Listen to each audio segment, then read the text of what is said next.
So there have been various sources of inspiration for this film. Miyazaki has referred to his sketchbook from the anime television series called Heidi Girl of the Alps. This television series that Miyazaki worked on first aired on television on the 6th of January 1974.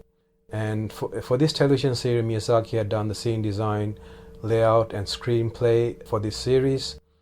And he had referred to this sketchbook of the work that he had done for this series as inspiration for work on this film.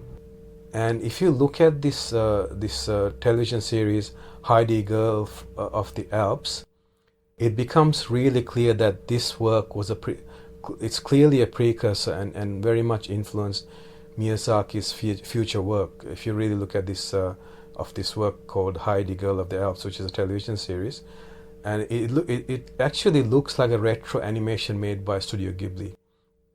And Studio Ghibli is the studio that Miyazaki later established, and he established that with another colleague called Isao Takahata, who also worked on this television series called Heidi Girl of the Alps. So this colleague Isao Takahata, they established Studio Ghibli later on. And Isao Takahata, he also worked on this television series with the Miyazaki, this one called Heidi Girl of the Alps. And it's really worth looking at that, because it looks like, if you watch this Heidi Girl of the Alps TV series, if you can get some video of that, you will see it looks like a really early work of Studio Ghibli. Even though Studio Ghibli was not even around at that time, you can see it's like a really very, very one of the very first works of Studio Ghibli. There's a lot of reminiscence in terms of the work if you compare that to Studio Ghibli works that appear later on. So clearly this title had a strong influence on Studio Ghibli's style and the subsequent works that Studio Ghibli did later on. And Miyazaki had also mentioned the book Italian Mountain Cities and the Tiber Estuary from Kagoshima Publishing, and he had mentioned that influenced the production of the film. And there had been other influences, such as, going back to the previous Arsène Lupin character, who was created by Maurice Leblanc. And there was another novel of this character created by the French crime writing duo Pierre Boileau and Pierre Ayrault. These two French crime writers had written books on this same character, Arsène Lupin, who was originally created by Maurice Leblanc. And Maurice Leblanc was a French novelist and writer who lived from 1864 to 1941, as mentioned earlier. And Pierre Boileau and Pierre Ayrault, who are a French crime writing duo, they had sought permission in the 1970s from the Maurice Leblanc estate to write new adventures of Arsène Lupin, because the original creator, Maurice Leblanc, he passed away in 1941, but they had sought from his estate to do new works based on this character called Arsène Lupin.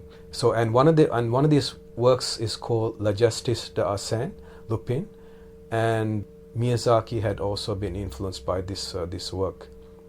And this novel, La Justice Arsène Lupin, by Pierre Boileau and Pierre Ayrault, this novel is set in the World War I period, and it has Germany printing counterfeit French currency with the aim of destabilizing the French economy.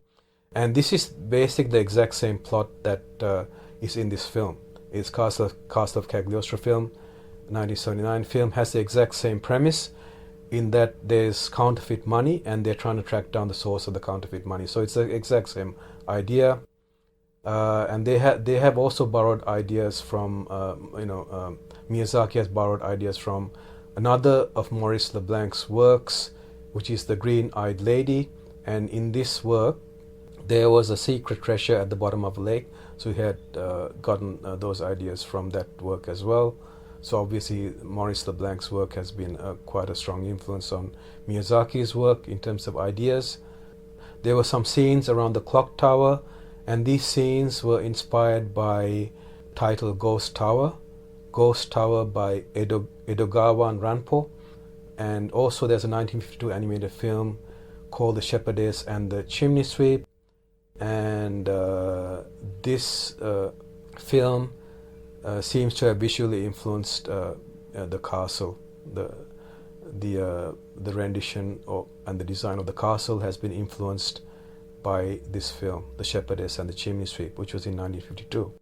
And there have been other story elements that have, from this exact film, the same film, The Shepherd and the Chimney Sweep from 1952, that have influenced this film, such as the disruption of the wedding between the evil tyrant and the innocent girl, the luxurious palace of the tyrant, which is a castle in this film, and there's a lot of traps in that palace, which also is there in this film. And there's also this gang of henchmen and ninja-like assassins who are in the service of the tyrant, which are also in this film. So all these story elements which are in this film, The Shepherdess and the Chimney Sweep from 1952, are also there in the Castle of Cagliostro. So it's obviously strongly influenced the Castle of Cagliostro. And there were other personal touches to the animation that were done by the animation staff. For example, including the Fiat 500, which is the actual car that was driven by the head animator Yasuo Otsuka, and Clarissa's Citroën 2CV. In the start of the film, there's a car chase, and the Citroën 2CV from that is actually Miyazaki's actual first car. So these have been influenced by their lives and the cars that they drive. So those elements are there. And the dark and the light colors, some people have mentioned that the dark and light colors have been used to highlight the dark and the light themes that surround the Cagliostro family.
These animated films were mentioned in this video. The Shepherdess and the Chimney Sweep, 1952, re-released as The King and the Mockingbird in 1980.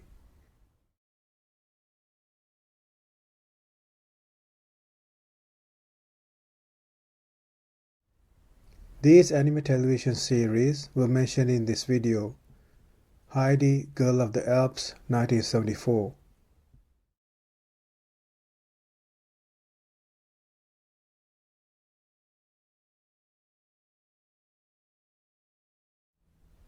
These anime films were mentioned in this video. Nausicaa of the Valley of the Wind, 1984.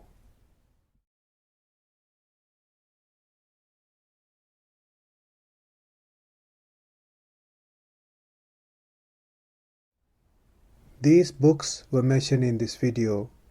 Italian Mountain Cities and the Tiber Estuary, date unknown.